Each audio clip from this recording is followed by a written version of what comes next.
Bonjour à toutes et à tous et bienvenue dans cette nouvelle vidéo. Aujourd'hui il s'agit d'une FAQ dont je vais répondre aux questions que vous m'avez posées donc sur Instagram, sur YouTube et même par mail. Et donc c'est une vidéo que je fais évidemment tous les ans. Chaque année il y en a une nouvelle. En général ça se fait quand même plus au mois de mai, donc celle-ci a quand même pris un petit peu de retard, notamment à cause de la caméra que j'attendais de recevoir pour pouvoir la tourner, ou même encore à cause du nouveau décor que je vous présenterai en fin de vidéo. Mais bref, sur ce j'ai essayé de répondre au maximum de questions. Et je précise une chose, c'est que bien sûr il y a des questions que vous m'aviez déjà posées, donc c'est pourquoi si jamais je n'ai pas répondu à votre question, probablement que j'y ai déjà répondu dans une précédente vidéo. Donc je vous mettrai absolument tous les liens disponibles dans la description. Comme ça, si vous souhaitez aller voir les précédentes FAQ, eh bien vous pourrez le faire directement. Bref, sur ce, si ce n'est pas encore fait, bien sûr, n'oubliez pas de vous abonner. Et donc on est parti pour la première question. Première question, et il y a en soi deux questions en même temps. C'est tout simplement quelles sont les plus grosses difficultés que je représente au quotidien. Est-ce que c'est le temps? Est-ce que c'est trouver des monnaies, etc.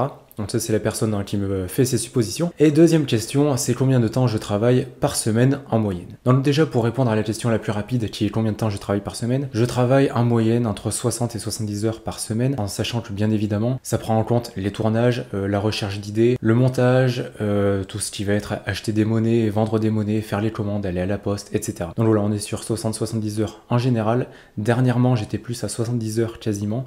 Et dites-vous que rien que YouTube, par exemple, ça va me demander dans les 25-30 heures par semaine, en sachant que c'est quelque chose qui ne me rapporte quasiment rien par rapport à ce que je génère en pierre des monnaies. Sur ce, qu'est-ce que c'est la plus grosse difficulté que je rencontre en fait au quotidien? Eh bien, il va y avoir justement la gestion du temps. C'est que par exemple, il va y avoir des fois où je vais avoir un emploi du temps. Et je vais me dire, à 9h, je fais telle chose, à 10h, je fais ça, à 11h, je fais ça, etc. Et par exemple, tout à l'heure, là, je devais tourner une vidéo à 16h. Commencer le tournage à 16h. Eh bien, en fait, il y a eu un problème, ce qui fait que j'ai commencé à tourner actuellement à 17h. Et donc, vous voyez, en gros, ça décale d'une heure. Et ça, c'est tout bête, hein. Mais quand vous avez 2-3 problèmes comme ça dans la journée qui s'enchaînent, eh bien, au final, vous finissez par avoir 2-3 heures de retard.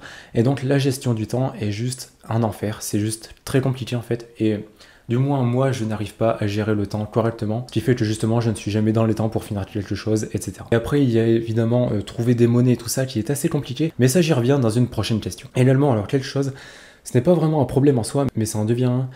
Avec le temps, en fait, ce sont tout simplement les DM sur Insta.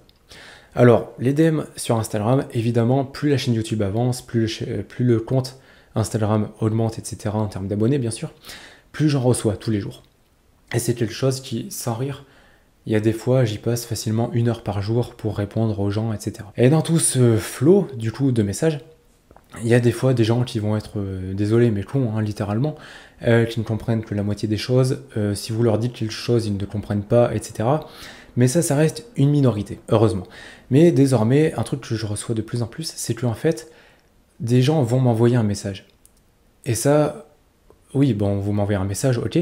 Sauf que le problème, c'est que comme il y a de plus en plus de messages, comme j'ai de plus en plus de choses à faire, etc., eh bien, je n'y réponds pas forcément tout de suite aux messages. Il y a des fois, je peux prendre quelques heures. Et en soi, encore quelques heures, ce n'est pas forcément très long. Et donc, ces gens-là vont me renvoyer encore un autre message au bout d'1 heure, par exemple, pour me dire « Est-ce que tu peux me répondre, s'il te plaît ?» tout ça.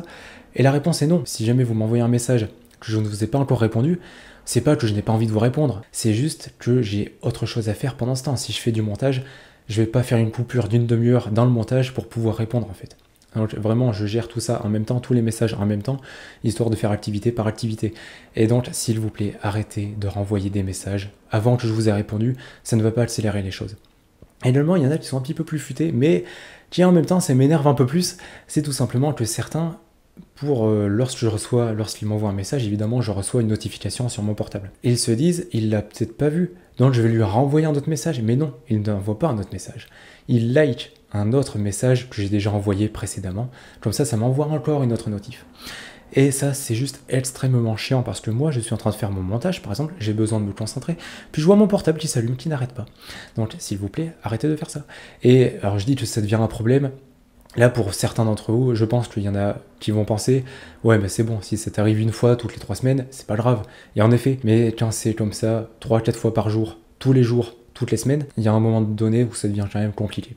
Donc voilà, le nouveau problème, ça devient les messages sur Insta, au niveau du temps de réponse, au niveau de la qualité des réponses, etc. Et au niveau, évidemment, donc, des gens qui m'envoient des messages et tout. Bref, c'est toujours un plaisir, hein, je précise, c'est toujours un énorme plaisir de pouvoir parler avec vous, de pouvoir vous répondre et tout ça, de pouvoir parler, en fait, juste, c'est génial. Mais voilà, juste, s'il vous plaît, lorsque vous m'envoyez un message, attendez que je vous réponde avant d'en envoyer encore un autre. Et ne spammez pas non plus, d'accord, ça ne sert à rien. Et pareil, ne commencez pas à envoyer un message sur mon compte principal, puis sur mon compte secondaire, puis à répondre en story, etc. Ça ne sert à rien, d'accord. Si je ne peux pas vous répondre tout de suite, c'est que je ne peux pas et je le ferai que plus tard. Donc voilà, pour les problèmes, disons, que je rencontre le plus souvent possible, ça concerne vraiment le délai, le temps, ça concerne vraiment le temps de travail et du coup de plus en plus les messages sur Instagram. Deuxième question, et question qui revient assez souvent, c'est comment se fait-il que tes monnaies soient en si bon état? Déjà alors, pour répondre simplement en fait, je choisis mes monnaies, je veux dire je les achète, je choisis où est-ce que je les achète, etc. Donc évidemment je prends celles qui sont en bon état au lieu de prendre celles qui sont en mauvais état.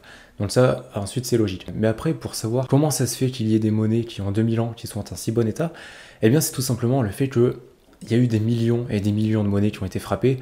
Sur ces dizaines de millions, il y en a forcément un petit pourcentage qui a survécu. Ce qui est normal en fait, je veux dire, il y en a beaucoup qui ont été détruites, il y en a beaucoup qui ont été perdues, etc. Mais sur le nombre total, évidemment, il en reste encore aujourd'hui. Et puis bien sûr, il y en a qui ont été conservés dans les bonnes conditions, qui ont eu de la chance en fait, etc. Et donc ça fait qu'aujourd'hui, on trouve encore bien des monnaies qui sont en bon état. Donc voilà pour répondre à ta question, c'est juste une question en fait un petit peu de chance et surtout c'est moi qui vais essayer de trouver les meilleures monnaies disponibles. Troisième question, quelle est la monnaie que tu aimerais le plus avoir? Alors, ça va étonner, je pense, beaucoup de personnes, mais en même temps, ça semble logique. La monnaie que j'aimerais le plus avoir, c'est la monnaie qui pèse 1 tonne d'or, tout simplement parce que c'est une monnaie, je pense que c'est la monnaie la plus chère du monde. Et donc, en fait, quitte à choisir une monnaie, autant choisir celle qui coûte le plus cher. Comme ça, au moins, je l'ai. Cette monnaie, je vais pas la garder pour moi, hein. À la limite, je ferai une vidéo dessus, comme ça, c'est fait. Mais après, je la revends, tout simplement. Parce que je vous le rappelle, elle vaut je crois 56 millions d'euros. Avec 56 millions investis dans l'immobilier par exemple, à raison d'une rentabilité de 10% par an, ça fait plus de 5 millions d'euros par an. Ça fait du combien? 480 000 euros par mois. Bon, vous enlevez les impôts et tout ça et au final il doit rester 250 peut-être.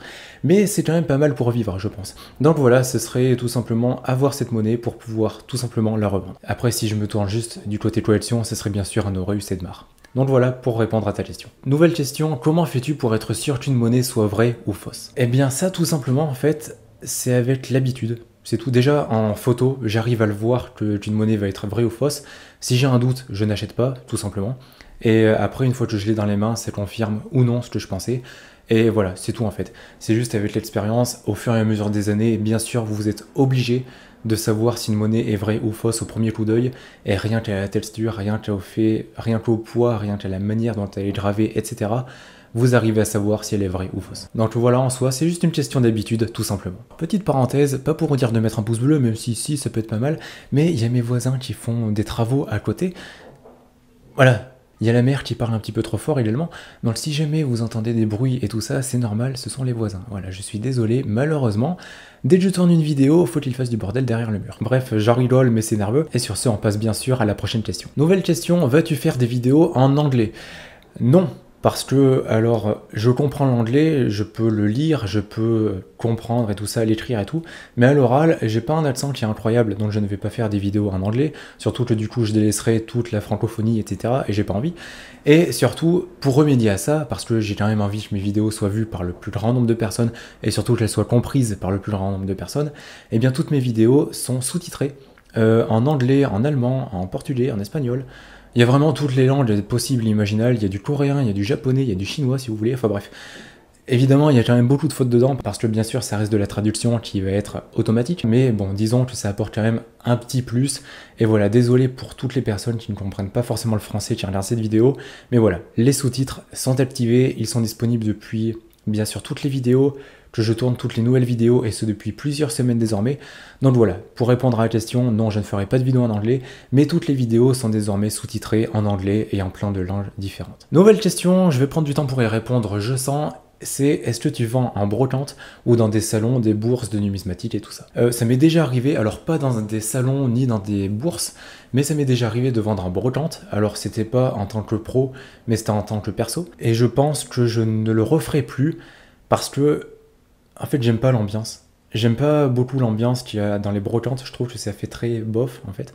Et même, je veux dire, au niveau des salons, au niveau des bourses, c'est que mon avis, je trouve qu'il y a un côté un peu condescendant envers les jeunes. Je sais pas si je me fais comprendre, peut-être que vous verrez ce que je vais dire, mais souvent, disons, les personnes plus âgées vont être condescendants envers les personnes plus jeunes, ou également les personnes qui sont expérimentées vont être condescendants envers les débutants. Évidemment, quand je suis jeune, on me prend pour un débutant, bien sûr.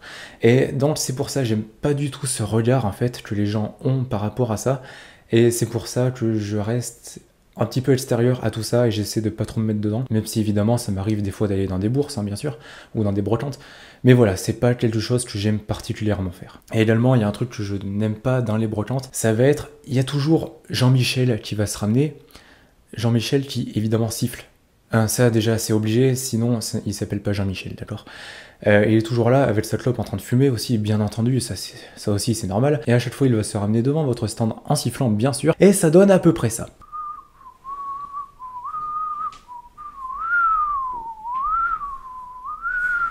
Je sais, c'est terriblement chiant.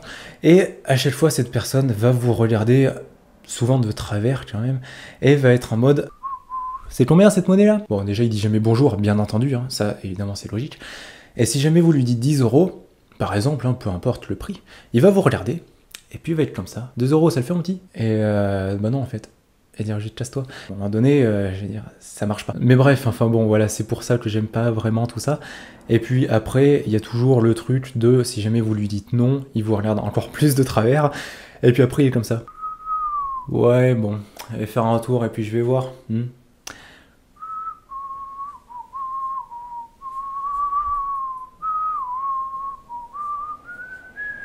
Et il se barre comme ça.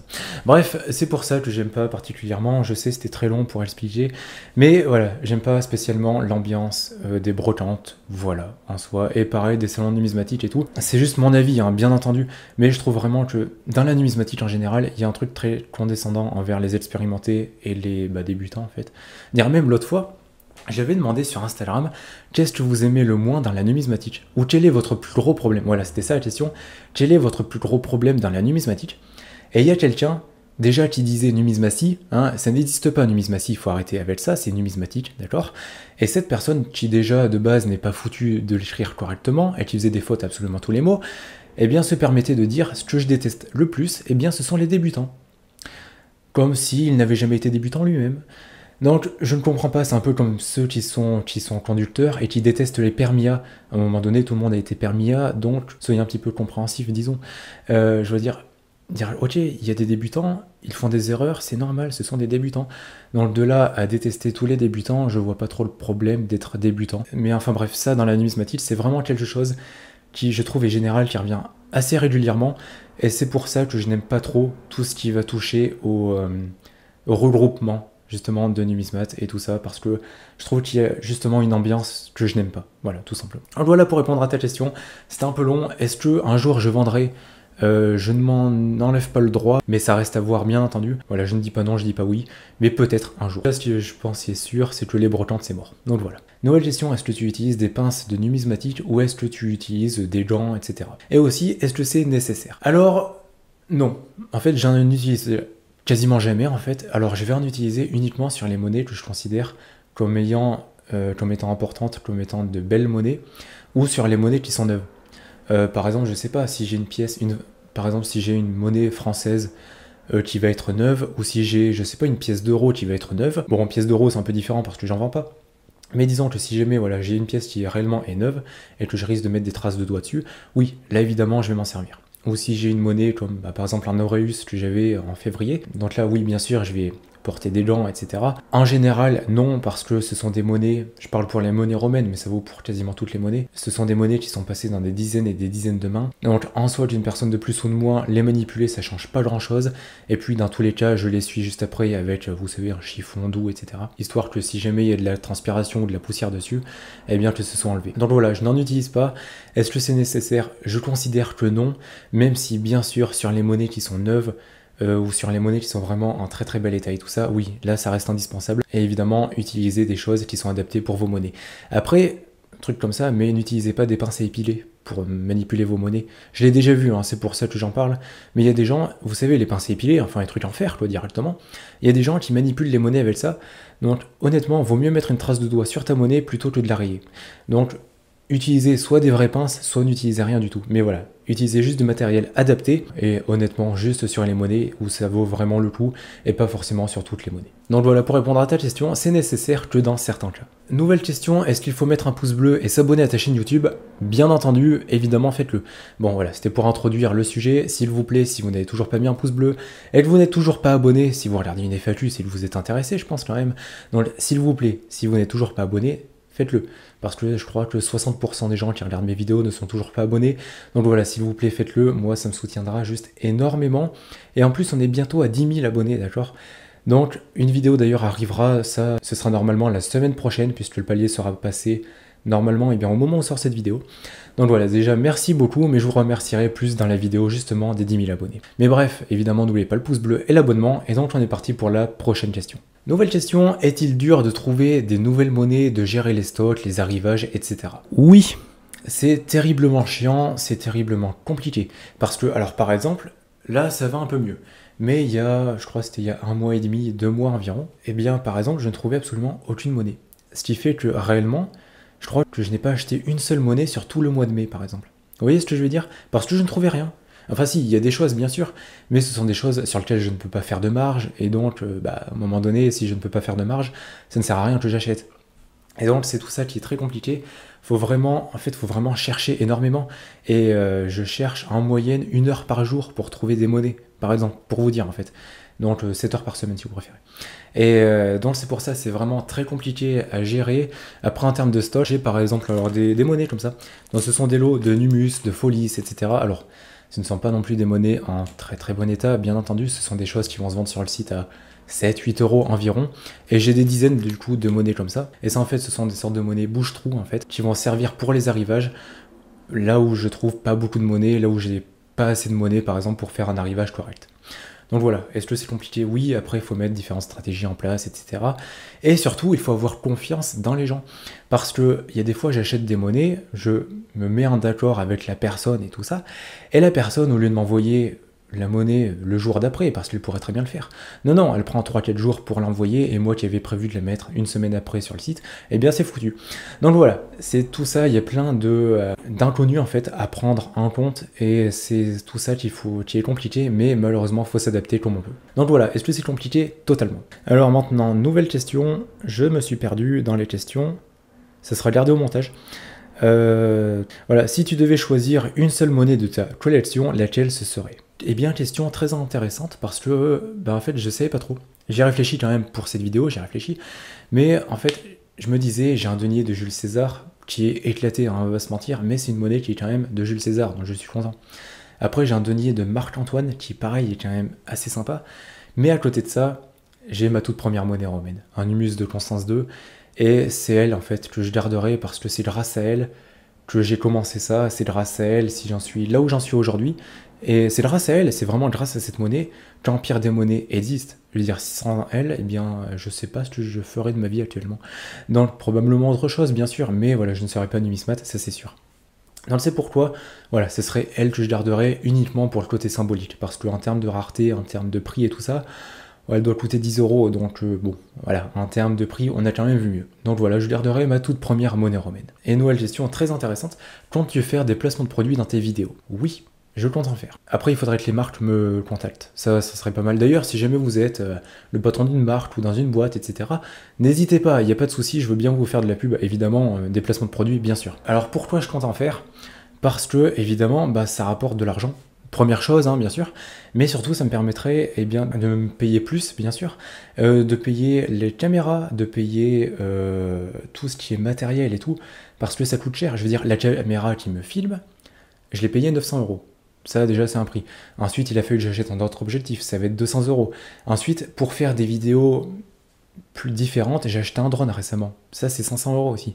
Je veux dire, là j'ai fait un nouveau décor, ça m'a demandé d'acheter du nouveau matériel, d'acheter un truc tout bête, mais des étagères, etc. Enfin bref, vous verrez le décor à la fin de cette vidéo. Ça m'a demandé pareil, je crois, environ 200 euros. Donc tout ça fait que, évidemment, alors c'est amorti directement par les ventes d'Empire des Monnaies, mais c'est pas encore amorti par la chaîne YouTube. Je veux dire, avec YouTube, je gagne de l'argent, bien sûr, mais j'en gagne très peu par rapport à ce que je dépense. C'est-à-dire, avec YouTube, j'ai dû dépenser en vrai, quand j'y réfléchis, facilement dans les 3 000 € peut-être. Donc c'est pour ça que, oui, bien sûr, si je pouvais faire des placements de produits, j'en ferais grand plaisir, parce que ça me permettrait de faire des meilleures vidéos, ça me permettrait d'avoir du meilleur matériel, etc. Et après aussi, alors je sais qu'il y en a, ils vont dire, ouais, mais non, t'as pas le droit et tout ça, parce que en fait, je veux dire, il y a une mentalité qui s'est perdue au fil des années. Mais il y a encore, je crois, c'était il y a 4-5 ans environ, quand les placements de produits arrivaient sur YouTube, vraiment, les youtubeurs se faisaient tailler dans les commentaires, mais réellement. Et j'ai jamais compris pourquoi. Parce qu'un youtubeur, derrière chaque vidéo, il va y passer des heures et des heures, voire des dizaines d'heures, voire même des centaines. Et donc, à un moment donné, qu'il gagne un petit peu d'argent, je pense que c'est nécessaire. Enfin, je pense que c'est quand même normal. Et dites-vous, c'est pas avec les pubs que les youtubeurs vont vivre. Hein, parce qu'une pub, prenons un exemple, prenons mon exemple, ça va me rapporter, moi, environ 2 € pour 1000 vues. Faites le calcul, regardez combien il y a de vues sous cette vidéo, s'il y a par exemple 1000 vues, ça veut dire que cette vidéo m'a rapporté 2 €. 2 € en sachant que ce montage va me prendre probablement une dizaine d'heures, que l'écriture de cette vidéo, la sélection des questions, le tournage, etc., ça va me demander peut-être au total 13 heures, donc 13 heures pour gagner 2 €. Vous voyez ce que je veux dire, c'est pas non plus quelque chose qui est vraiment très intéressant. Donc c'est pourquoi ouais, faire des placements de produits, ce serait évidemment une très bonne chose pour la chaîne. Donc voilà, pour ça, oui, j'aimerais beaucoup en faire, mais si jamais vous êtes dans une grosse entreprise, etc., et que vous faites parfois des placements de produits à des youtubeurs, n'hésitez pas à me contacter, réellement, je suis vraiment intéressé. Après, je précise pour tous ceux qui sont encore dans le YouTube d'il y a 10 ans, ne vous inquiétez pas, je ne ferai pas des placements de produits à toutes les vidéos, mais ne serait-ce que un par mois, ça serait déjà pas mal, je pense. Bref, voilà pour répondre à cette question, j'ai pris beaucoup de temps pour une question assez simple. Nouvelle question encore très intéressante, est-ce que les objectifs de 2022 sont en bonne voie? Alors déjà, merci beaucoup d'avoir posé cette question. Alors, oui, enfin, oui et non. C'est pas trop, parce que en fait, depuis ce début d'année, j'enchaîne les galères. Mais réellement, j'enchaîne les merdes, j'enchaîne les problèmes, tout ce qui va avec, je les enchaîne. Et j'en avais déjà parlé dans je crois que c'était dans la vidéo anecdote qui est sortie il y a à peu près 2-3 semaines, où il s'est passé une nouvelle fois quelque chose en début d'année, très chiant, qui m'a fait perdre beaucoup d'argent, mais là pour le coup c'est réellement de la perte, hein, et c'est vraiment beaucoup d'argent. Et donc si vous ajoutez tout ça et tout, eh bien ça a quand même impacté pas mal les objectifs. Mais avant de tourner cette vidéo, j'ai quand même vu les questions, et du coup j'ai regardé, est-ce que les objectifs étaient en bonne voie ou non? Alors déjà j'avais dit que je voulais doubler, voire tripler le nombre de visiteurs par jour sur le site. Est-ce que c'est en bonne voie? Non, on est actuellement je crois à 30% en plus par rapport à l'an précédent. Et le problème c'est que bien le problème qui s'est passé en début d'année, je ferai bientôt une vidéo dessus, vous inquiétez pas, eh bien ça a fortement impacté ce nombre de visites. Donc c'est la première chose qui est embêtante. Ensuite, autre objectif qui était assez important, c'est le chiffre d'affaires. Le chiffre d'affaires, j'avais dit que je voulais faire en 2022 x10 par rapport à 2021. Honnêtement, on est pas mal. Alors on n'est pas à x10. On est, alors attendez, j'ai fait le calcul quand même, je crois on est à du x5 environ. Voilà, on est à du 4,73 fois ce qu'on avait fait en 2021, du coup. Ce qui en soi est franchement très intéressant. C'est pas mal. Pour une entreprise, c'est énorme, hein, dites-vous, c'est vraiment beaucoup. Quand une entreprise augmente son chiffre d'affaires de, je sais pas, 30%, c'est déjà beaucoup. Alors faire 4,7, c'est juste énorme. Donc je suis vraiment très content. J'espère pas forcément qu'on dépassera les x10, mais au moins qu'on arrivera plus ou moins à au moins x8, x9, ça serait pas mal. Vraiment, ça serait juste génial, et ça permettrait de faire quand même pas mal de choses, on va pas se mentir. Donc voilà, ça c'était pour le chiffre d'affaires du coup. Maintenant parlons du coup de YouTube, l'objectif YouTube. Alors l'objectif YouTube, c'est là où vraiment merci beaucoup encore une fois, parce qu'en fait YouTube, j'avais dit en 2022 qu'il fallait faire les 10 000 abonnés sur la chaîne. Ça c'était vraiment l'objectif de 2022, ça veut dire qu'au 31 décembre 2022, on devait être à 10 000 abonnés. Vous avez explosé l'objectif en fait, parce que les 10 000 vont être atteints ce dimanche. Donc là, au moment où je tourne, on est le 15 juin, je crois. Les 10 000 sont prévus pour le 19. Ça veut dire qu'on est à un petit peu plus de la moitié de l'année et que le cap des 10 000 va être atteint. Et c'est juste énorme. Et honnêtement, je m'attendais pas à ce que ça marche aussi bien. Donc bien sûr, alors ça, je reparlerai dans la vidéo des 10 000. Mais évidemment, il y aura un autre objectif pour l'année, pour cette année en fait, et un autre objectif à tenir avant la fin de 2022. Et aussi, j'ai déjà réfléchi à la suite, et il y a un autre objectif du coup pour 2023 qui est tout simplement les 100 000 abonnés. 100 000, oui, c'est énorme, c'est gigantesque, mais je me dis que pourquoi pas. Et selon les prévisions, c'est prévu pour le 10 juillet 2023, je crois. Donc en soi, ça serait quand même intéressant. Donc voilà, juste pour les objectifs de 2022, ils sont atteints à moitié. YouTube, c'est atteint, c'est sûr. Le chiffre d'affaires, c'est en bonne voie. Le nombre de visiteurs, c'est à voir. Voilà, du coup pour répondre, mais dans tous les cas, je ne suis pas déçu et je suis vraiment très content et encore merci à vous de me permettre de faire ce que je fais actuellement. Donc voilà pour cette question et donc on passe à la prochaine. Alors nouvelle question, tu collectionnes les monnaies de quelle date à quelle date? Je collectionne les monnaies de l'Empire romain, même de la République romaine.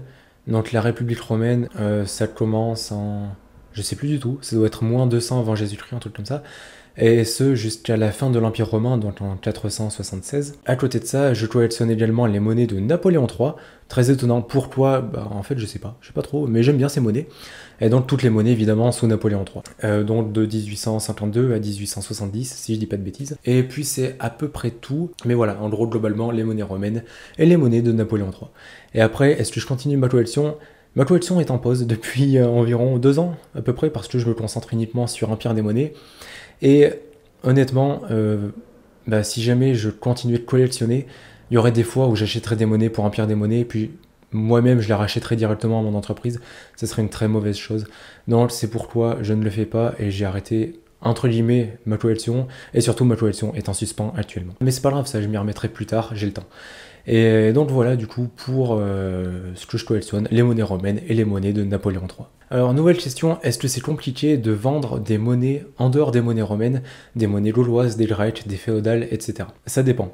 Parce qu'en fait ça dépend du marché de chaque monnaie. Si vous prenez les monnaies romaines, il y a un marché quand même assez important. Si vous prenez les monnaies grecques, un peu moins important mais qui est quand même pas mal. Si vous prenez les monnaies royales et françaises, là c'est bon. Là en termes de marché, vous avez ce qu'il faut. Mais si vous prenez les monnaies gauloises, alors honnêtement, il y a beaucoup de gens qui collectionnent les monnaies gauloises, mais personne n'en achète. Enfin si, les gens en achètent, mais c'est très compliqué d'en trouver, parce que juste, il n'y en a pas des masses en fait, enfin c'est ce dont je me rends compte. Pareil pour les monnaies byzantines, c'est compliqué d'en vendre et d'en acheter, parce que le marché est relativement restreint. Et au niveau des monnaies féodales, ça va un peu mieux, ça se rapproche des monnaies royales, mais c'est pas ça non plus, voilà, c'est un peu compliqué quand même. Mais le pire, ça reste les monnaies gauloises et les monnaies byzantines, c'est assez compliqué à ce niveau-là. Voilà, après, il y a quand même pas beaucoup d'offres, faut le dire, et comme je l'ai dit, voilà, il y a quand même... Enfin, le nombre de monnaies disponibles est quand même relativement limité, donc c'est pour ça que c'est quand même assez compliqué de se fournir et de pouvoir les vendre. Nouvelle question, y a-t-il des gros projets à venir? Oui, il y a des gros projets à venir, il y a une vidéo en l'occurrence qui va, une ou deux, je sais pas encore honnêtement, qui devrait être assez importante, parce qu'en fait j'ai été invité à venir dans un pays étranger, j'en dis pas trop, je dis pas où c'est, etc. Mais j'ai été invité en fait dans un endroit qui est assez historique et tout. Et donc je pourrais faire des vidéos sur ce lieu, et ce sera quand même assez intéressant, ça devrait être pas mal. Après, ça se trouve, je dis ça, peut-être qu'il va y avoir une pandémie de je ne sais quoi, et ce sera annulé. Ou peut-être qu'il va y avoir un autre problème, je sais pas, on enchaîne la guerre et la pandémie, donc pourquoi pas, je me dis, en vrai, actuellement, il pourrait y avoir une invasion d'aliens, ça m'étonnerait pas plus que ça. Donc, est-ce que ce sera possible? Normalement oui, normalement tout est bon. Normalement, le tournage se fera en août, et la vidéo devrait sortir en septembre. Donc ça, bien sûr, ça reste un gros projet, ce n'est qu'une vidéo, bien entendu, mais ça devrait être une vidéo qui devrait demander quand même pas mal de prod, et ça sera, je pense, ma plus grosse vidéo à ce moment-là. Et petite pause dans cette vidéo, parce qu'il y a une autre vidéo qui sort, c'est le denier de Ploty, donc peut-être que vous l'avez vu, si ce n'est pas le cas, je vous mets une fiche juste ici. Et cette vidéo sort, donc je dois vérifier si évidemment elle est bien sortie ou non. Je vous retrouve juste après. Et je viens de remarquer qu'il y avait 3 abonnés de plus à la chaîne YouTube, donc merci à vous 3. Cette vidéo va être très différente quand même des vidéos de base. En vrai, on est juste en train de parler, en soi, c'est pas si mal. Et la chaîne a encore gagné un abonné, merci beaucoup. C'est bon, la vidéo est en ligne. Mais bref, du coup, pour continuer cette question, il va y avoir un autre projet qui va arriver, un très gros projet. J'en avais déjà parlé dans la vidéo de fin de 2021. Le problème de ce projet, c'est que ça va être un truc très différent de ce que je fais d'habitude. C'est toujours un lien avec les monnaies, etc., bien sûr. Mais ça va être vraiment très différent, et à mon avis, c'est un projet qui réellement ne marchera pas. Donc, ça sortira quand même, parce que ça fait plus de 2 ans et demi, voire même plus de 3 ans que j'ai l'idée. Donc ça sortira, je ne sais pas quand, avant la fin de l'année, ça c'est sûr. Voilà, je ne sais pas ce que ça va donner. Le jour où il sortira, s'il vous plaît, vraiment partagez, faites, aidez-moi. Parce que je sens que ça ne marchera à aucun moment en fait. Et j'ai très peur de ce que ça va donner. Donc voilà, ça sortira dans tous les cas. Je n'ai pas trop le choix, je crois. Enfin, de toute façon, je veux qu'il sorte. Donc voilà, ça sortira. Comme je vous l'ai dit, voilà, normalement, d'ici quelques mois. Du moins, je l'espère. Et j'espère surtout qu'il marchera du mieux possible. Je suis désolé, il y a peut-être une petite coupure et le plan a peut-être un petit peu bougé parce que ma caméra a surchauffé. Voilà, en même temps, dans la pièce, il doit faire 35 degrés, donc il me tarde quand même de finir le tournage assez rapidement. Mais bref, du coup, pour les projets, c'est à peu près tout. Après, évidemment, pour remplir des monnaies, je vais essayer de toujours continuer à vous proposer le plus de monnaies possible et surtout les meilleures monnaies possibles. Ces derniers temps, il y a quand même pas mal de monnaies et des belles monnaies qui sont arrivées sur le site, et du moins, c'est ce que je considère comme étant des belles monnaies. Donc voilà, c'est quelque chose qui arrive un petit peu toutes les semaines et que j'essaie de faire au maximum. Mais donc voilà pour les projets qui sont à venir. Nouvelle question, alors j'avais déjà répondu dans une précédente vidéo, mais est-ce que c'est dur d'ouvrir une entreprise de numismatique? Alors oui, c'est extrêmement compliqué. Alors je parle pas forcément d'une entreprise de numismatique, hein, mais je parle d'absolument toutes les entreprises possibles, parce qu'il y a toujours des choses en plus auxquelles vous n'avez pas pensé. Moi, en me lançant, je savais que ça allait être compliqué. Mais honnêtement, je pensais pas que ça serait compliqué à ce point-là, parce que des problèmes, il y en a, mais réellement tous les jours. Je veux dire, par exemple, avant-hier, j'ai eu un gros problème, ce qui fait que ça m'a empêché plus ou moins de pouvoir travailler correctement. Hier, il y a eu un gros problème. Aujourd'hui, il y a eu un autre petit problème, et là, j'ai eu plein de petits problèmes pour tourner cette vidéo. Ça, c'est normal en fait, c'est vraiment comme ça tous les jours. Quasiment tous les jours, mais vraiment. Et ce qui fait que si jamais vous voulez lancer une entreprise, mais peu importe dans quel domaine, hein, vraiment, dites-vous que ça va être dur, que vous allez vraiment en baver, et ça c'est normal. Et surtout, partez du principe que vous oubliez tout ce qui est vacances, jours fériés, dimanches, etc. Je le dis à chaque fois, mais c'est la vérité. Et surtout, ne comptez pas sur le principe de travailler 35 heures par semaine. Ça ne marchera pas. Si vous faites ça, votre entreprise va couler. C'est-à-dire, vous n'avez pas le choix en fait. Et donc voilà, c'est vraiment très compliqué. Et le problème aussi, et c'est ça vraiment le très gros problème, c'est que lorsque vous faites une entreprise, et surtout une entreprise où vous êtes seul dedans, dès qu'il y a un problème, personne d'autre va le gérer à votre place. Vous allez le gérer tout seul, et personne d'autre ne sera là pour s'en occuper. C'est-à-dire, en début d'année, je l'avais dit ça, et j'en ferai une vidéo, mais il y a eu un gros problème et tout ça. Et ça, en fait, à ce moment-là, j'avais envie de faire une pause, de prendre des vacances pendant 1 ou 2 semaines. Et finalement, j'y réfléchis et je me suis dit que faire ça, ça remettait juste le problème à plus tard. Et en revenant de vacances, eh bien, le problème serait le même en fait. Et ça n'aurait pas du tout avancé. Donc c'est pourquoi c'est un gros problème et peu importe ce que vous devez faire, il faut que ce soit fait. Je veux dire, si jamais je dois par exemple sortir une vidéo pour dimanche à 10h, même si la vidéo, il y a un problème et qu'elle est, je sais pas, qu'elle n'est pas du tout finie d'être montée et qu'il y en a encore pour 6 heures de boulot, et qu'il est 1h du matin le dimanche, j'ai pas le choix. Il faut que je continue de travailler jusqu'à 7h et que la vidéo sorte au moment donné. Et dire, en fait, vous avez pas le choix et vous avez comme ça donc des dates limites en fait. Et vous devez obligatoirement, même si vous en avez pour plusieurs heures de boulot, que vous devez aller vous coucher, que vous avez quelque chose à faire, et bien non, vous ne pouvez pas, vous devez finir ça. Et évidemment, personne ne le fera à votre place. Donc c'est pour ça que créer une entreprise, c'est très compliqué. Il faut vraiment savoir ce que vous voulez. Et surtout, il faut vraiment être très motivé. Si jamais vous partez du principe que ça va marcher tout de suite, que d'ici quelques semaines vous allez être rentier, que voilà, ça va marcher, que vous pouvez vous verser un salaire, etc., ça ne marchera jamais comme ça. Sauf si évidemment vous créez une société avec plusieurs personnes dedans, que vous partez avec des dizaines de milliers d'euros, ce sera le cas. Mais si vous partez avec 1000 euros, il vous faudra, je pense, au moins 1 an environ avant de pouvoir vous dégager un salaire et encore un petit salaire.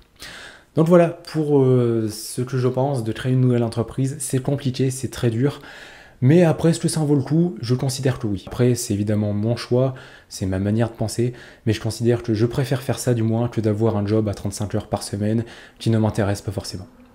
Donc voilà, pour répondre à ta question, oui, c'est extrêmement dur de créer une entreprise quelle qu'elle soit. Et surtout, c'est très dur si vous souhaitez le faire de la bonne manière et d'être dans les règles, etc., que tout aille bien. D'ailleurs, petite anecdote comme ça, lorsque j'ai créé mon entreprise, 2 jours après, j'ai reçu un courrier comme quoi j'allais être présenté au tribunal parce que j'avais totalement oublié de faire quelque chose. Alors je sais plus ce que c'est l'histoire en gros, mais ça me disait qu'il fallait que je fasse une certaine procédure et tout, et si jamais ce n'était pas fait sous 1 semaine, eh bien j'avais rendez-vous avec le tribunal. Voilà, ça c'est le genre de petits problèmes qui peut se passer et qui sont monnaie courante en fait, et que malheureusement personne d'autre à votre place ne va le gérer. Donc voilà pour répondre à la question, je le répète une nouvelle fois, mais oui, c'est compliqué d'ouvrir une entreprise. Nouvelle question, est-ce que tu comptes faire un serveur Discord? Je déteste Discord, première chose. Ça, d'accord, donc ça risque d'être compliqué. Mais déjà, est-ce que vous connaissez Discord? Ceux qui regardent cette vidéo, probablement que vous ne connaissez pas ce que c'est, parce que la moyenne d'âge des gens regardant cette chaîne, je crois, est supérieure à 45 ans, je crois que c'est ça. Ce qui fait que, alors attention, je dis pas que c'est vieux ou quoi que ce soit, hein, calmez-vous, mais je dis juste que ce sont que Discord, c'est surtout utilisé par les gens qui vont avoir 20-25 ans environ. Dire, même moi, il y a 2 ans, je connaissais pas encore Discord. Mais bref, mais du coup, pour ceux qui ne connaissent pas Discord, c'est une sorte de, je sais pas comment dire, de site internet, de réseau social sur lequel vous pouvez faire des sortes de groupes pour parler. Donc c'est un peu comme Facebook en soi, même si Facebook ça n'existe plus, mais en gros c'est un peu comme ça. En fait c'est surtout tourné vers les gamers, donc enfin les joueurs de jeux vidéo du coup, et ça permet en gros pendant une partie à plusieurs et bien de parler entre tout le monde en fait tout simplement. Et donc il y a moyen de faire des groupes dessus, des groupes qui vont être basés sur, j'en sais rien, le jardinage si vous aimez le jardinage, sur la numismatique en l'occurrence, etc. Voilà, maintenant, est-ce que ça vaut le coup de faire un serveur en sachant que je n'aime pas Discord, que je n'y serai absolument jamais, ou vraiment très rarement? Honnêtement, je ne pense pas. Dans l'immédiat, ça ne sera pas fait, mais si jamais vraiment je vois que ça plaît à plein de monde, etc., pourquoi pas, je verrai ça. Mais voilà, dans l'immédiat, non, mais pourquoi pas. Nouvelle question, comment être sûr de ce que l'on achète sur Internet en termes de monnaie? Est-ce que l'on est sûr que c'est une vraie, est-ce que c'est une fausse, etc. Est-ce que l'on va avoir la bonne monnaie et tout? Et la personne précise, je ne parle pas de ton site Internet, bien entendu. Et déjà, merci beaucoup, c'est très gentil. Mais du coup, comment est-ce que l'on fait pour avoir confiance, entre guillemets, en ce que l'on achète? En fait, vous n'avez pas le choix. Vous devez faire confiance. Je veux dire, moi, quand j'achète sur Internet, tant que je n'ai pas la monnaie en main, je ne sais pas ce que j'ai acheté en soi. Et c'est ça le problème. Je veux dire, vous pouvez très bien avoir une belle photo et tout ça. Ça se trouve, ce n'est pas ce que vous allez recevoir, ou ça se trouve, ce sera une copie après. C'est compliqué, en fait, à gérer, c'est très compliqué de savoir. Et une nouvelle fois, tant que vous n'avez pas la monnaie en main, eh bien, vous ne savez pas ce que vous allez acheter. Donc voilà, pour répondre à ta question, malheureusement, on ne peut pas savoir à l'avance, même si, bien sûr, si vous achetez chez un professionnel, si vous achetez chez des gens qui sont quand même un minimum réputés et tout ça, normalement, c'est bon. Normalement, il ne devrait pas y avoir trop de soucis. Faites très attention si vous achetez à l'étranger notamment. Les droits déjà de rétractation et tout ne sont pas les mêmes. Et puis, on va pas se mentir qu'à un moment donné, si jamais le mec il a envie de plus vous répondre, il ne vous répondra plus et puis vous n'allez pas aller le voir parce que ça va être trop compliqué. Donc voilà, c'est pour ça, faites bien attention à ça. Et aussi, vérifiez quand même un minimum ce que proposent les gens, qui sont les gens également. Parce que, alors par exemple, mais l'autre fois, je me promenais sur Internet et tout, et je découvre un site Internet, un site de numismatique, que je ne connaissais pas. Et donc les gens se présentaient comme un groupe de numismates passionnés et même professionnels, mais vraiment professionnels apparemment, comme quoi ça faisait des années qu'ils étaient dans la numismatique et tout ça. Et surtout, ils étaient accompagnés de, alors je sais plus, je vais pas citer de nom de toute façon parce que ça va faire une guerre, mais ils étaient accompagnés aussi d'une association de numismates, etc. Donc le truc qui avait l'air quand même un minimum sérieux. Je regarde un petit peu ce qu'ils ont et tout ça. L'une des premières monnaies que je vois, c'était un denier de Néron, je crois, qui était faux. Alors je dis pas, une erreur peut arriver, ok, pourquoi pas. Mais là, c'était une fausse, mais vraiment, ça se voyait. Il y a des copies qui sont vraiment très très bien faites. Alors là, non. Non, là, ça ressemblait réellement à un bouton de manchette. Et la monnaie, on aurait dit, c'était une sorte de métal argenté. Enfin bref, il n'y a rien qui allait dessus. La monnaie était à 400 €, je crois, je sais plus. Donc c'était vraiment évidemment très cher. Et puis eux, dans leur tête, dans la description, c'était une monnaie mais vraiment authentique. Il n'y avait aucun doute là-dessus. Le problème, c'est qu'ils se présentaient comme des professionnels, mais à mon avis, est-ce que c'était voulu ou non? J'en sais rien. Mais même si ce n'est pas voulu, c'était une monnaie où vraiment ça se voyait vraiment. Donc faites attention à ça. Et faites attention évidemment aux arnaques et tout ça, parce que, par exemple, encore il y a 3 jours, on m'a envoyé un message d'un abonné qui avait acheté une monnaie, il me demandait si c'était une vraie ou non, et malheureusement c'était une fausse. C'est pas non plus quelque chose de rare, parce que la dernière fois encore qu'on m'a envoyé un message comme ça, c'était il y a une semaine. Donc vraiment toutes les semaines, je reçois des messages de gens qui ont acheté des fausses monnaies, etc., en pensant que c'était des vraies. Donc vraiment, achetez-la uniquement où vous avez confiance, et si jamais vous ne vous y connaissez pas, si jamais vous ne connaissez pas comment différencier une vraie monnaie d'une fausse et tout ça, achetez uniquement là où vous avez confiance et là où ça va être, on va dire, quand même un minimum sérieux. Si ce n'est pas le cas, si vous ne savez pas faire la différence entre une vraie et une fausse monnaie, n'achetez pas sur des sites comme eBay, Le Bon Coin, etc. là où il y a quand même pas mal d'arnaques. Donc voilà, faites vraiment attention à ça, et tant que vous ne vous y connaissez pas sérieusement, ne vous y risquez pas, parce que vous risquez quand même de perdre pas mal d'argent, surtout que les conditions de remboursement ne sont pas forcément très faciles dans la plupart des cas. Donc voilà, faites vraiment attention à ça. Donc voilà pour répondre à ta question. Je suis un petit peu parti dans tous les sens, c'est vrai, mais bon, au moins ça vous a un petit peu plus détaillé la situation. Et enfin, dernière question, où est-ce que je trouve mes monnaies? Là, je sais qu'il y en a plein d'entre vous. Parce qu'on me l'a posé plein de fois cette question, alors que j'ai déjà répondu plein de fois également. Mais je sais qu'il y en a plein d'entre vous qui sont là avec un petit carnet, qui sont en mode, ok, il va donner l'adresse, il va dire et tout ça, ce qu'il faut, où est-ce qu'il faut acheter les monnaies, à quel prix et tout ça. Et ben non, en fait, je vais pas vous dire ça, je vais pas vous donner l'adresse d'un site en particulier ou non, parce qu'en fait, il y en a pas. Je veux dire, j'achète mes monnaies là où j'en trouve. Ça peut être dans une brocante, ça peut être dans un salon, ça peut être dans une boutique, ça peut être sur internet. J'achète des monnaies uniquement là où j'en trouve et ça varie absolument tous les jours. Dernièrement, j'ai acheté des monnaies sur un site sur lequel je n'avais jamais encore commandé. Par exemple, l'autre fois, il y avait un site où j'avais l'habitude d'aller. Je n'ai pas commandé dessus pendant plus de 2 mois. Ça dépend énormément en fait. Et ça, vous ne pouvez pas évidemment prévoir à l'avance parce que vous ne pouvez pas savoir quelles monnaies vont arriver ou non. Et je ne peux pas en fait vous dire où est-ce que je les achète parce que moi-même, je ne sais pas où est-ce que je vais acheter mes futures monnaies. Voilà, tout simplement. Et après, j'achète évidemment des monnaies à des particuliers, par exemple. Donc voilà, j'achète aussi évidemment à des particuliers, à des professionnels, en fait, peu importe, là où je trouve des monnaies, j'en achète, point barre. Si je devais juste vous donner un conseil pour trouver des monnaies, juste faut chercher en fait, il n'y a pas de miracle. J'aimerais beaucoup qu'il y ait un miracle, hein. J'aimerais vraiment qu'il y ait un truc où on cherche une monnaie, on la trouve directement, mais non. Je veux dire, il y a des fois, pour trouver une seule monnaie, je vais prendre réellement plusieurs heures pour trouver. Je veux dire, quand je dis que je passe 1 heure par jour pour trouver des monnaies, c'est réellement 1 heure par jour, et j'en achète pas tous les jours non plus. Dire, il y a peut-être des fois 1 semaine sans que j'achète rien, ça veut dire que je passe 7 heures à chercher des monnaies sans rien trouver. Donc voilà, pour répondre à ta question, j'achète mes monnaies là où je peux en trouver et donc c'est tout en fait. Et je veux dire, vous n'avez pas d'autre choix à part chercher. Voilà. Et également, petit message aussi. Souvent on me demande, est-ce que je rachète les monnaies à des particuliers, etc. Et oui, la réponse bien entendu est oui. Mais je galère énormément à acheter avec des gens, avec des particuliers en fait qui me contactent par mail ou par Instagram. Pour la raison suivante, c'est que dans la plupart des cas, ça va se passer de la manière suivante, justement. Je vais vous raconter une petite histoire. Un jour, quelqu'un m'envoie un message et me demande est-ce que j'achète des monnaies.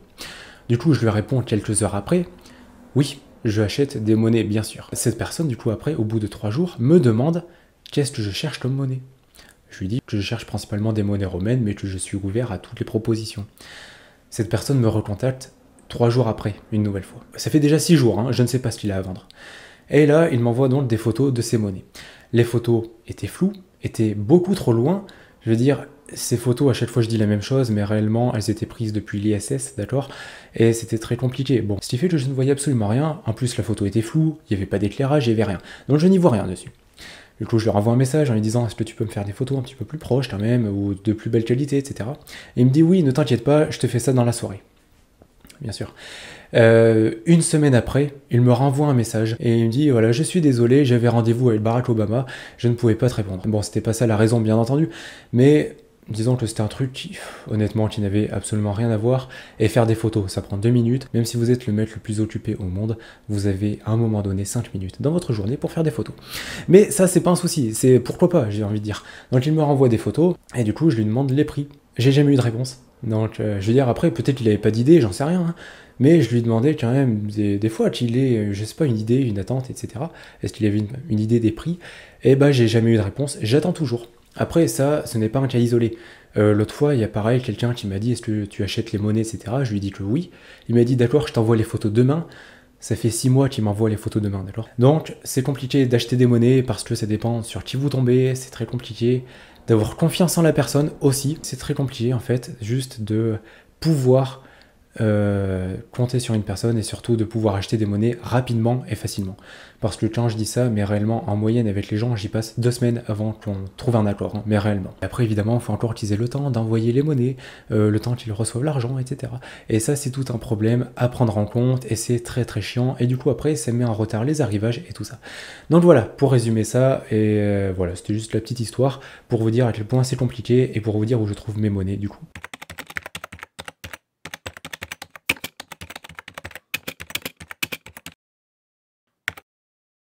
Et donc voici le nouveau décor, donc le décor où désormais il y aura les vidéos. Je vais quand même vous présenter un minimum les différents éléments et tout ça. Et aussi petite précision, vous pouvez le voir, mais au niveau des lumières et tout ça, c'est quand même un petit peu mal éclairé quand même, on va pas se mentir. Donc c'est pourquoi je vais voir pour comment améliorer ça pour les prochaines vidéos. Donc voilà, pour ce nouveau décor, à ma droite, donc à votre gauche, si je dis pas de bêtises. Donc ici vous retrouvez la plaque qui était déjà dans mon ancien décor, donc la plaque Peaky Blinders. Ça n'a rien à voir avec Empire des Monnaies et tout ça, mais c'est pour moi la meilleure série au monde. Donc j'avais envie de remettre cette plaque dans ce décor. Ensuite, Ensuite ici vous avez du coup Morito, donc qui est tout simplement la mascotte d'Empire des Monnaies, j'en avais parlé brièvement dans un vlog. Ensuite vous avez mon ancienne caméra juste là, après bon des livres et tout ça. Ce tas de pièces, j'y reviens juste après, ça a une signification bien particulière. Et après en termes de déco, bon on retrouve ça également, le Colisée, qui était déjà dans mon précédent décor. Et après, donc vous avez des plateaux avec des monnaies, donc ce sont des monnaies voilà, qui seront à vendre ou qui sont déjà en vente sur le site, et ça changera à chaque vidéo. Et après ici vous avez l'Auréus, et vous avez surtout cette monnaie. Alors je ferai des plans de coupe à la fin de cette vidéo, donc c'est un 2 réal de Philippe II de 1589. Et en fait, pourquoi est-ce que cette monnaie est ici? Parce que c'est tout simplement un abonné qui me l'a offerte. Donc en fait, j'avais dit que j'aimerais bien, dans une vidéo, que j'aimerais bien avoir ce style de monnaie, et donc un abonné, donc il s'appelle Dan, il se reconnaîtra, eh bien m'a tout simplement offerte cette monnaie. Donc voilà, encore un grand merci à toi, et du coup, eh bien je la mets dans ce décor. Mais du coup, pour finir avec la présentation de ce nouveau décor, ici vous avez un tas de pièces. Et ce tas de pièces, eh bien tout simplement, il vous représente. En fait, ces monnaies représentent le nombre d'abonnés qu'il y a sur la chaîne YouTube. Et de base, je voulais faire 1 kg pour 1000 abonnés, donc 1 gramme par abonné. Le problème, c'est que ça aurait fait trop de poids rapidement. Déjà, il aurait fallu que je mette 10 kg de monnaie ici directement, et d'ici la fin de l'année, probablement, tu aurais eu peut-être dans les 20-25 kg environ, donc ça aurait fait trop lourd. Du coup, j'ai divisé par 2, ce qui fait qu'il y a 500 grammes pour 1000 abonnés, donc il y a déjà 5 kg ici, j'ai pris un petit peu d'avance par rapport aux 10 000 abonnés, mais bref, c'est pas si grave à quelques jours près. Mais du coup ici, il y a 5 kg de monnaie française, et oui, du coup, pour faire ça, j'ai réellement acheté 10 kg de monnaie française. Est-ce que c'était une mauvaise idée ? Peut-être, on va pas se mentir. En tout cas, j'espère que ça fait un élément de décor, on va dire, un peu joli quand même. Et une nouvelle fois, je sais, c'est mal éclairé, mais je verrai pour régler ça pour les prochaines vidéos. Donc voilà pour ce nouveau décor, j'espère qu'il vous plaira. Pareil, au niveau du son, il faut que j'insonorise la pièce et tout ça. Normalement, ce sera bien mieux dans les prochaines vidéos une nouvelle fois. Mais voilà, du coup, pour vous présenter ce nouveau décor, et donc le décor que l'on retrouvera dans toutes les prochaines vidéos. Et j'espère surtout au passage qu'il vous plaira et que vous préférez ce décor à l'ancien. Donc voilà pour ces nouvelles FAQ, j'espère avoir répondu à la majorité des questions. J'espère que, voilà, que vous en savez un petit peu plus, etc. Je fais vite parce que ma caméra est en train de surchauffer. Sur ce, bien sûr, vous retrouverez dans la description le lien vers les différentes FAQ que j'ai déjà fait, si vous souhaitez avoir plus de questions, de réponses, etc. Sinon, comme d'habitude, bien sûr, vous retrouverez dans la description le lien vers mon site internet empiredesmonnaies.fr. Ça ne change pas, il est toujours là. Dessus, vous retrouverez des dizaines de monnaies romaines, de féodales, de royales à vendre, etc. Il y en a pour tout le monde, il y en a pour tous les budgets. Donc si ça vous intéresse, c'est le premier lien dans la description. Et également, bien sûr, si ce n'est pas encore fait, n'oubliez pas de lâcher un pouce bleu, de vous abonner et d'activer la cloche de notification. Au moment où je parle, on est bientôt 10 000. Au moment où cette vidéo sort, on atteindra à peu près le palier, je pense, où il sera dépassé. Donc vraiment, si ce n'est pas encore fait, et si vous n'êtes toujours pas abonné, n'oubliez pas de le faire, c'est vraiment très important. Sur ce, si vous êtes encore là, eh bien déjà merci beaucoup. Et puis marquez dans les commentaires FAQ. Voilà, on fait dans l'originalité aujourd'hui. Pour vous, ce n'est pas grand chose,